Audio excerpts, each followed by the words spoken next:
Rich risings, everyone. I hope you all are doing well. So I wanted to come on today and do a 3-card pull for self-love reading here. Angel, spirits, and guides, what messages do you have for the collective in regards to self-love? What do they need to know? What do they need to hear? What advice, encouragement, insight, and guidance can you provide in regards to the collective journey to self-love? Clear and direct messages, clear and guided messages. Angel, spirits, and guides, I thank you for clear and direct messages, clear and guided messages. Cut the deck. Let's pull 3 cards. First card coming out here is Spirit Self. Be who you are as you are. This is about not looking for who you are outside of yourself, but looking within yourself. She's holding this golden apple, but she's looking off into the distance, not realizing that she holds the very essence of who she is in the palm of her hands. She's looking for meaning. She's looking for something that is going to help her know who she is. And this is number 1. So this is about being your true authentic self, your higher self, connecting to that version of you. I'm going to read a little bit from the guidebook here. The maiden wanders in search of her spirit self, represented in the golden apple she holds. She does not recognize that she already has that which she seeks and continues to look longingly into the distance, okay? To reach the place she desires upon the horizon cannot fulfill her. She will only yet again look longingly into another landscape in the distance. For her to authentically know, enjoy, and integrate any external achievement, she must first discover that she contains within all that she seeks. This is the same for us when we search outside ourselves for a connection with the truth of who we are. Spirit self, also referred to as higher self, vital force, true north, or spirit, is the inner light within that is never lost or extinguished. To live according to our inner light is challenging. We need encouragement and acceptance to align with and embody our spirit self fully. As we develop into adults, the societal pressures to fit in, conform, and fulfill particular roles present obstacles to attuning to our spirit self. Therefore, we are prone to growing estranged from our spirit self. Feelings of self-alienation commonly ensue and further result in a sense of dissatisfaction and restlessness that can adversely affect all aspects of life. Choose to express yourself authentically in an important area of your life. Choosing you in this situation is likely to bring fulfillment and initiate the beginning of you doing the same in other areas of your life. This card also signals a time of significant change, achievement, and wonderment. And that's where I was going with it.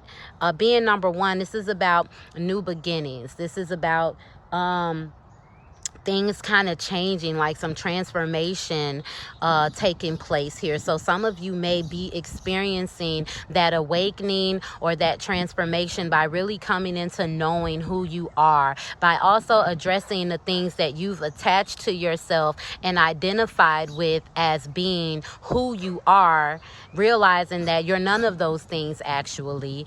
It doesn't, or certain things just no longer resonate with you. So true spirit is the nourishing light that you seek. We think other things are going to fulfill us and make us feel complete, but our connecting with our authentic self, our true spirit self, is actually what brings us the fulfillment that we're looking for outside of ourselves in all other areas of our lives. We have forgiveness coming out here. Hurt blocks our light, okay? This is about letting go of the resentment, of the bitterness, of the pain from the things that we've experienced in our life. Forgiving other people and forgiving ourselves. The only forgiveness that we can receive is that which we experience for ourselves in the first place. So, here in the message in the guidebook, it says that in essence, to forgive another, life or the world, is as irrelevant as being forgiven by another life or the world. If we have not forgiven ourselves, we can neither receive forgiveness nor have it to give. Forgiveness is a word that often evokes in us a sense of defensiveness and anger. Like, how dare you? Forgiveness, like, you definitely don't deserve my forgiveness after you just did that. I've been on that end, like, what? And there has been times where I've been on the end of being like, now, girl, you know you was wrong. You were wrong.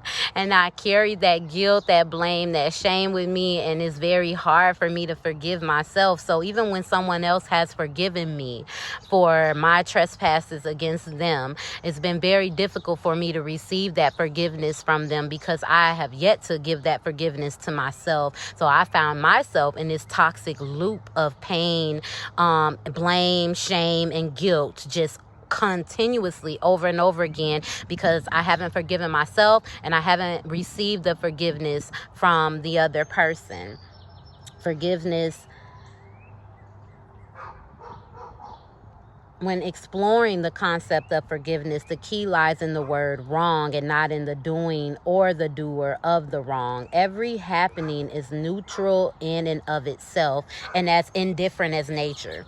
That's what I was saying in another reading. There is no like right or wrong. It's just so indifferent. It just is. It literally just is. And so once we can remove the story that we're attaching to our experiences and just take it for what it is, it allows us to use those very divine aspects of ourselves and apply them to our lives. To give mercy, to give grace, to give forgiveness, to be brave, to be courageous in those areas, to have the strength that we need. But a lot of times, just the story, the narrative that we attach to our experiences becomes a block.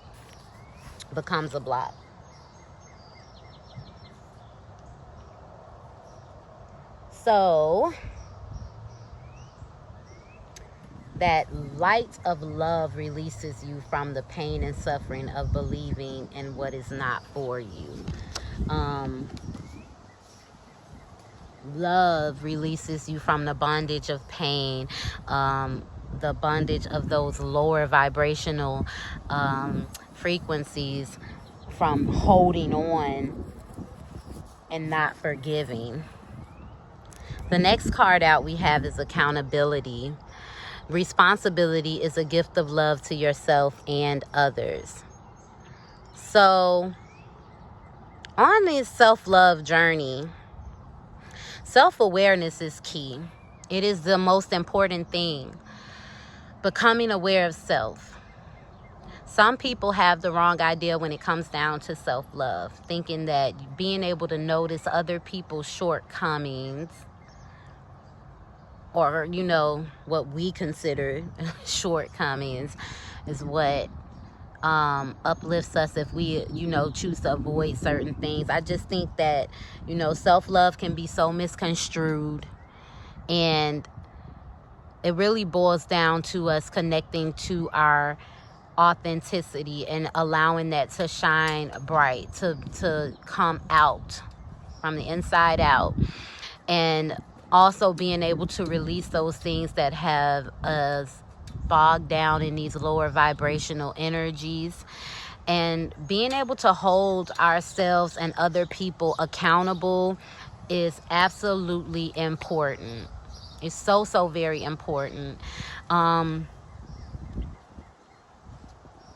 And for me personally, self-accountability is just really, that's where it's at. When you can hold yourself accountable, you do a lot better at holding others accountable. And it doesn't have to be like out of body, disrespectful, none of that. It's just about taking responsibility. So the message here says when we take responsibility for our choices, we gain integrity and the right relationship with ourselves. Optimally, our decisions are conscious ones made with consideration for the likely consequences to all involved. However, this is not always the case. In life, we learn as we go. As we become aware of a more beneficial way to handle ourselves, others, and life, we do so accordingly. We maximize our chances of this when we remain open to addressing any damage or ill feelings that arise toward ourselves and others. Going back to this forgiveness, okay? When we can accept constructive feedback and are open to alternative points of view on our behavior, opinions, understandings, and choices, we become enriched, more aware, and better equipped to deal gracefully with whatever life confronts us with going forward. This is absolutely essential to have that grace to be able to confront whatever we're faced with. Being approachable and okay with being called out on our less than finest moments results in bridges being built instead of walls. Some of us are feeling lowly and feeling down about ourselves on our self-love journeys because we're being held accountable. And that is so counterproductive. Allow yourself to be approachable. Allow people to, tell you about you sometimes, because a lot is going on with this self-love, is where, don't let people tell you, and then people take correction as projection and all this other stuff. It gets so misconstrued sometimes when you should be approachable. People should be able to tell you where you could have done better, and without you being defensive, without you thinking that it's jealousy, without you thinking that it's hate, all those other things that I see online all the time. The refusal to acknowledge our flaws and imperfections that show up in moments of poor discernment and behavior thwarts our growth and inner harmony. And sometimes when you lack self-awareness, how you gonna tell somebody else what they ain't seeing? You don't even see it. I'm looking at you. I see you. So it's like, be open to receive that. Of course, don't let people poke and nitpick and constantly try to bring you down with their observations and their judgments. Use your discernment. Use your discernment. But in order for you to be able to use your discernment, you first have to be able to be honest and real with yourself. And being honest and real with yourself starts with self-awareness. And everything goes back to self-awareness. So if I can hold myself accountable, if I can be responsible, then I can sit back and sit down with my legs crossed comfortably and calmly, able to listen to you tell me how my actions were, they need to be tweaked a little bit. You tripped a little bit. You know what? You right. I could have done this better.